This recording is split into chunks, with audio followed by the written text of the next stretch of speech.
എല്ലാവർക്കും എൻ്റെ പുതിയൊരു വീഡിയോയിലേക്ക് സ്വാഗതം. ഇന്ന് നമ്മൾ മനസ്സിലാക്കാൻ പോകുന്നത് എന്താണ് ഈ ഇംപാസ്റ്റോ പെയിൻറ്റിങ്. പലപ്പോഴായിട്ട് പലരും ചോദിക്കാറൊരു ചോദ്യമാണ്.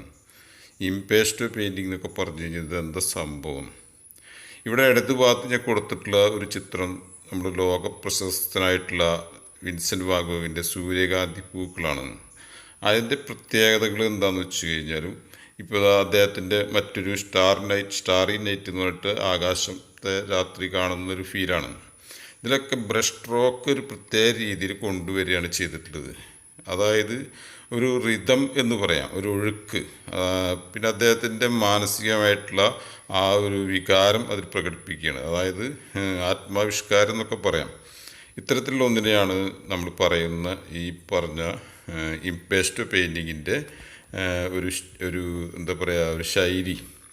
പക്ഷേ ഇംപാസ്റ്റോ പെയിൻറ്റിങ് ആവണമെന്നുണ്ടെങ്കിൽ ഇത് അല്പം കട്ടിയിൽ ഒരു പ്രത്യേക ടെക്സ്ചർ ഉണ്ടാക്കിയിട്ട് വരയ്ക്കുന്ന ഒരു സ്റ്റൈലാണ് ഇംപാസ്റ്റോ പെയിൻറ്റിങ്. അതിനൊരു എക്സാമ്പിളായിട്ട് ഞാൻ ഇവിടെ ഒരു കണ്ണ് വരയ്ക്കുകയാണ് ചെയ്യുന്നത്. ഇത് ഞാൻ ആദ്യം തന്നെ ഒരു പെയിൻറ്റ് അപ്ലൈ ചെയ്യുക.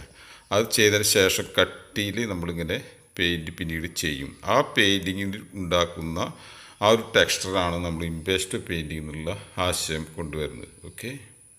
പിന്നെ നമ്മൾ ഇത് സ്വന്തം ആഗ്രഹത്തെ താല്പര്യത്തിനനുസരിച്ച് നമ്മുടെ സംതൃപ്തിക്ക് വേണ്ടി ചെയ്യുന്ന പല പരീക്ഷണങ്ങൾ ഈ 18ാം നൂറ്റാണ്ടിൽ പല കലാകാരന്മാരായിട്ട് ഈ പാരീസിനെ ബേസ് ചെയ്തുകൊണ്ട് ചെയ്തിട്ടുണ്ട്. അതിൽ നിന്നൊക്കെ ഉത്ഭവിച്ച് വന്നിട്ടുള്ള ഒരു ചിത്രരചനാ രീതിയാണ് ഇംപാസ്റ്റോ പെയിൻറ്റിങ്. അത് ഇതിന് മുമ്പായിട്ട് ഞാൻ വെറുതെ ഒരു കളർ ആദ്യം തന്നെ അപ്ലൈ ചെയ്യുകയാണ് ചെയ്യുന്നുള്ളൂ. ഇപ്പോൾ ഇതെന്താണെന്ന് വെച്ചാൽ നമുക്ക് വൈറ്റ് ആ ഭാഗങ്ങൾ കാണാതിരിക്കാൻ വേണ്ടി മാത്രമാണ് അങ്ങനെ ചെയ്തത്. ഇതിൻ്റെ മുകളിലാണ് നമ്മൾ ഇനി ഇംപാസ്റ്റോ പെയിൻറ്റിങ്ങിൻ്റെ സ്റ്റൈല് നമ്മൾ കൊണ്ടുവരാൻ ശ്രമിക്കുക. ഇതിപ്പോൾ ജസ്റ്റ് ഒരു കളർ വാഷിംഗ് മാത്രമേ ഇപ്പോൾ പറയാൻ പറ്റുള്ളൂ. ഇനിയാണ് നമ്മൾ ഇംപാസ്റ്റോ പെയിൻറ്റിങ്ങിലേക്ക് കടക്കുന്നത്. അതുകൊണ്ടാണ് ഈ കളറ് അപ്ലൈ ചെയ്യുക എന്നുള്ള ഉദ്ദേശിക്കുന്നത്. പഴയ കാലത്ത്, അതായത് മുൻകാലങ്ങളിൽ 18ാം നൂറ്റാണ്ടിൽ തന്നെ ഈ ഫ്രാൻസിനെ ബേസ് ചെയ്തുകൊണ്ട് അവിടെ ഒരു വിഭാഗം കലാകാരന്മാർ പരീക്ഷണാർത്ഥം കണ്ടുപിടിച്ചിട്ടുള്ള ഒരു രീതിയാണ്. പിക്കാസോ പറഞ്ഞ് ഒരിക്കൽ ഈ കുട്ടികളെപ്പോലെ എനിക്ക് സ്വതന്ത്രമായി വരയ്ക്കാൻ സാധിച്ചിരുന്നെങ്കിൽ എന്ന് ഒരു ആഗ്രഹം പറഞ്ഞിരുന്നു. അതായത് നമ്മൾ ഒരു റിയലിസ്റ്റിക് പെയിൻറ്റിങ്ങിൻ്റെ ലെവൽ വിട്ടുകൊണ്ട് സ്വതന്ത്രമായിട്ട് ചെയ്യും. ഇപ്പോൾ കുട്ടികളൊക്കെ നമ്മൾ കാണാം, ഈ പെയിൻറ്റൊക്കെ ഒന്ന് കൊടുത്ത വിരൽ കൊണ്ടൊക്കെ ഇങ്ങനെ ആകെ വരച്ച് കൂട്ടുന്നത് നമുക്ക് കണ്ടിട്ടുണ്ടാവും. ബ്രഷൊന്നും അവരുടെ കയ്യിൽ ആവശ്യമില്ല. അതിനോട് മാച്ച് ചെയ്യുന്ന രീതിയിൽ ഇവർ ഈ നൈഫൊക്കെ ഉപയോഗിച്ചും ബ്രഷ് ഉപയോഗിച്ചും വളരെ കട്ടിയിൽ, വളരെ പൊന്തി നിൽക്കുന്ന രീതിയിൽ പെയിൻറ്റ് ചെയ്യുന്ന ഒരു രചനാ രീതിയാണ് ഈ ഇംപാസ്റ്റോ. ഇതുകൊണ്ട് എന്താണ് ഗുണം എന്ന് ചോദിച്ചാൽ, കാണുന്നവരെക്കാൾ ആ സന്തോഷം അത് വരയ്ക്കുന്ന വ്യക്തിക്കാണ്. ഒരുപാട് ഓയിൽ പെയിൻറ്റ് ഇതിൻ്റെ ആവശ്യമാണെന്നുള്ളത് പറയേണ്ട കാര്യമില്ല, നമുക്ക് കാണുമ്പോൾ തന്നെ മനസ്സിലാവും. അപ്പോൾ ഇത് നൈഫ് കൊണ്ടായാലും ശരി ബ്രഷ് കൊണ്ടായാലും ശരി ഒരു പ്രത്യേക ടെക്സ്ചർ ഉണ്ടാക്കിയെടുക്കുക എന്ന് പറഞ്ഞു കഴിഞ്ഞാൽ, നമ്മൾ ചെയ്യുന്ന സർഫേസ് ആ സ്ഥലത്ത് ഒരു പ്രത്യേക എന്താ പറയുക,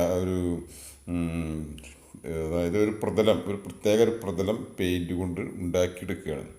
ഇത് വളരെ കെയർഫുള്ളായിട്ട് ചെയ്ത് വരച്ചു കൊണ്ടുവരുന്ന പല പ്രസിദ്ധരായിട്ടുള്ള ആർട്ടിസ്റ്റുമാർ നമുക്ക് അവരെ പെയിൻറ്റിങ്ങൾ നോക്കി കാണാം. ഇങ്ങനെയുള്ള രീതികൾ ഇതിങ്ങനെ ചെയ്യുമ്പോൾ ഉണ്ടാകുന്നൊരു സന്തോഷം, അതായത് ഒരു പ്രത്യേക ടെക്സ്ചർ കിട്ടുമ്പോൾ ഉണ്ടാകുന്നൊരു അനുഭൂതി, പെയിൻറ്റിങ്ങിൽ കിട്ടുന്നൊരു അനുഭൂതി, അതാണ് ഈ ഇംപാസ്റ്റോ പെയിൻറ്റിങ്ങിൻ്റെ ഒരു പ്രത്യേകത എന്ന് പറയാം. അങ്ങനെ കട്ടിയിൽ ചെയ്ത് നമ്മളത് പൊന്തിച്ച് നിർത്തുന്ന, പെയിൻറ്റ് വളരെയധികം ഉയർത്തി നിർത്തുന്ന ഒരു രചനാ സമ്പ്രദായമാണ് ഈ പറഞ്ഞ ഇംപാസ്റ്റോ പെയിൻറ്റിങ്.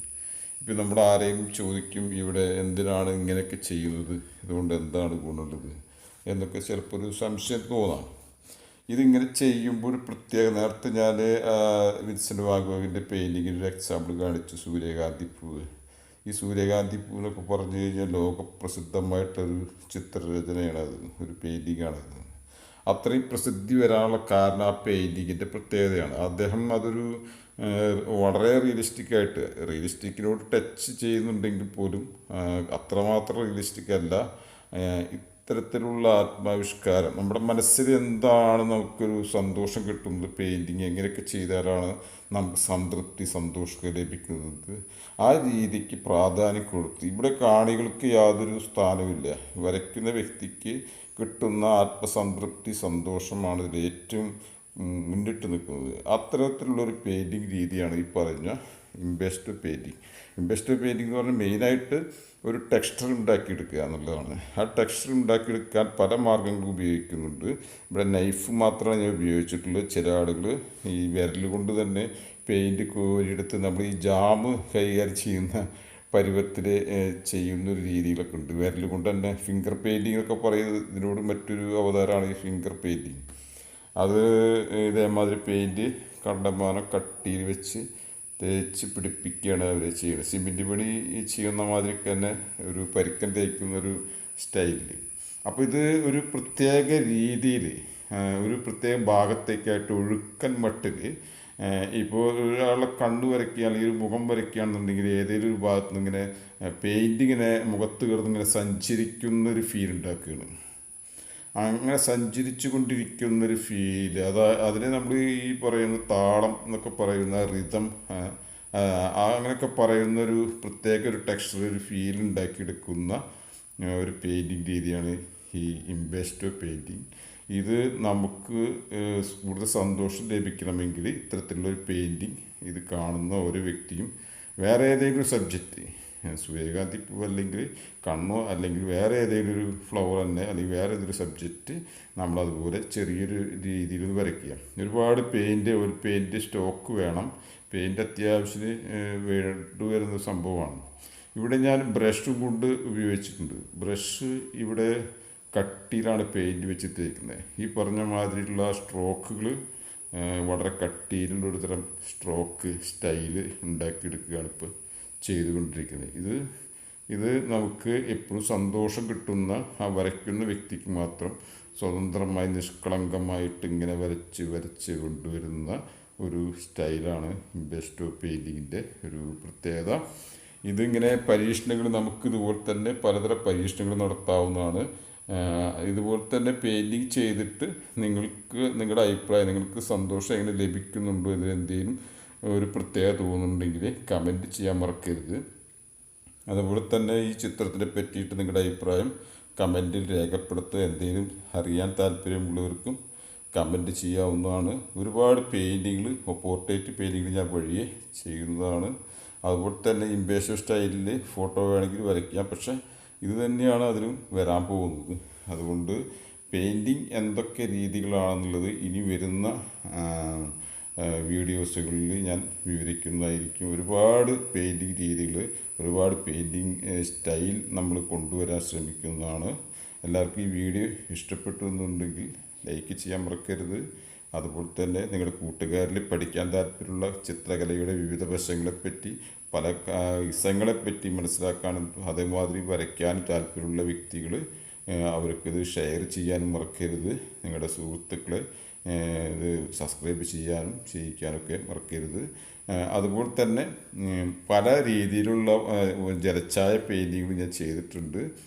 താല്പര്യമുള്ളവർക്ക് ജലച്ചായ പെയിൻറ്റിങ്, അതുപോലെ തന്നെ ചാർക്കോൾ ഡ്രോയിങ്, പെൻസിൽ ഡ്രോയിങ്, പിന്നെ അക്രിലിക് പെയിൻറ്റിങ്, അങ്ങനെ വിവിധ പെയിൻറ്റിങ് രീതികളും സ്കെച്ചുകളും ഞാൻ ഒരുപാട് അപ്ലോഡ് ചെയ്തിട്ടുണ്ട്. താല്പര്യമുള്ളവർക്ക് അത് കാണാവുന്നതാണ്. ഇനി ഒരുപാട് വീഡിയോസ് തുടർന്ന് വരും. ഇതിൻ്റെ കണ്ണിൻ്റെ ഉൾഭാഗം വളരെയധികം സ്ട്രോക്കുകൾ വെച്ചാണ് അതിൻ്റെ പെയിൻറ്റിങ് രീതി. ഇത് ഇപ്പോൾ ഈ ഗ്ലേസിങ് ചെയ്യുന്നതുകൊണ്ടാണ്, അതായത് ലൈറ്റിൻ്റെ ഗ്ലേസിങ് കൊണ്ട് വ്യക്തത, അതിൻ്റെ സ്റ്റൈൽ മനസ്സിലാവാൻ പറ്റാതെ അവസ്ഥയുണ്ട്. ലൈറ്റ് ഓഫ് ചെയ്ത് കഴിഞ്ഞാൽ വളരെ വ്യക്തമായിട്ട് മനസ്സിലാക്കുന്നതാണ്. പക്ഷേ ഇതിവിടെ ഇരുട്ടിൻ്റെ ഒരു ഫീൽ വരാതിരിക്കാൻ അത് ഓഫ് ചെയ്യുന്നില്ല എന്ന് മാത്രം. ഇത് ഡ്രൈ ആയി കഴിഞ്ഞാൽ, ഈ പെയിൻറ്റ് ഡ്രൈ ആയി കഴിഞ്ഞാൽ ഈ തിളക്കം മാറി കിട്ടും. അപ്പോൾ ഒരു എന്താ പറയുക, മാറ്റ് എഫക്റ്റ് കിട്ടുമ്പോൾ ഇതിന് പ്രത്യേക ഒരു ഭംഗി ഉണ്ടായിരിക്കും. വാർണിഷ് അടിച്ച് കഴിഞ്ഞാൽ വീണ്ടും ഇതുമാതിരിയുള്ള തിളക്കം ഉണ്ടായിരിക്കും. അതുകൊണ്ട് വാർണിഷ് അടിക്കാറില്ല. ഇത്ര പെയിൻറ്റിങ്, ഇതാണ് ഒരു സൗന്ദര്യം ഇതിൻ്റെ. എല്ലാവരും ഒന്ന് ടെസ്റ്റ് ചെയ്ത് നോക്കുക. ഇത് നമുക്കൊരു കറി വയ്ക്കുന്ന പരുവത്തിലായിട്ടുണ്ടെന്ന് തോന്നും.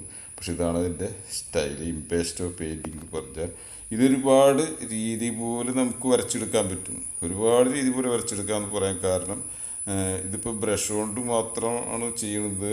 നമുക്ക് നൈഫ് കൊണ്ട് കൂടാതെ നമുക്ക് കയ്യിൽ കിട്ടുന്ന ഏതെങ്കിലും ഉപകരണങ്ങൾ ഉപയോഗിച്ച് തന്നെ ഒരു പ്രത്യേക ടെക്സ്ചർ നമുക്ക് ഉണ്ടാക്കിയെടുക്കാം. Okay, thank you.